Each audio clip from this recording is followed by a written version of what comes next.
маған ұнаған мынау өзгерістер мәслихаттардың сайлауы.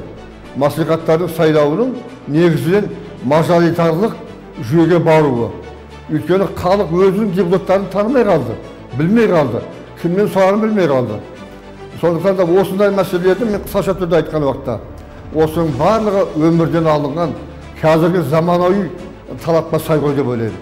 Қазақтың тағы да үлкен ежелден келе жатқан ұлы мекені Ұлытау. Міне осы Жезқазған облысының бұрынғы аумағында Ұлытау облысы құрылатын болды.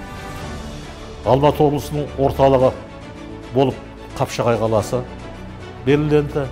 Және осы Қапшағай қаласының атын халықтың ұсынысына сәйкес біздің халқымыздың ұлы кемеңгер бастаушысы болған Дінмұхамед Қонаевтың есімімен атауды жөн көрсек қалай болады деген халыққа ұсыныс тастап отыр.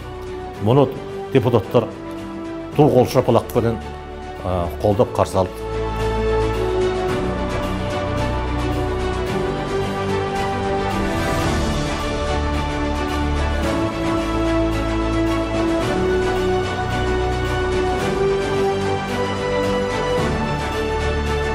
Бүгін міне біз бәріміз осы ассамблея мүшелері достық үйінде осы жолдауды мұқият тыңдап, бір-бірімізбен пікір алысып, өте қуанып отырмыз. Өйткені осынша бүкіл осы барлық жолдауларының ішіндегі әрине барлығы керемет, барлығы да өзіміздің халқымызға, елімізге жаңғыру жолында өзінің мемлекетіміздің тәуелсіздігін осындай сақтап қалуға, бүкіл әлемдік ортада өзіміздің мүмкіншіліктерімізді пайдаланып, Қазақстан деген бір жоғары биік атты тұғырымызды сақтап қалу үшін үлкен жаңағы істер болашақта міндетті тұр екен алдымызда.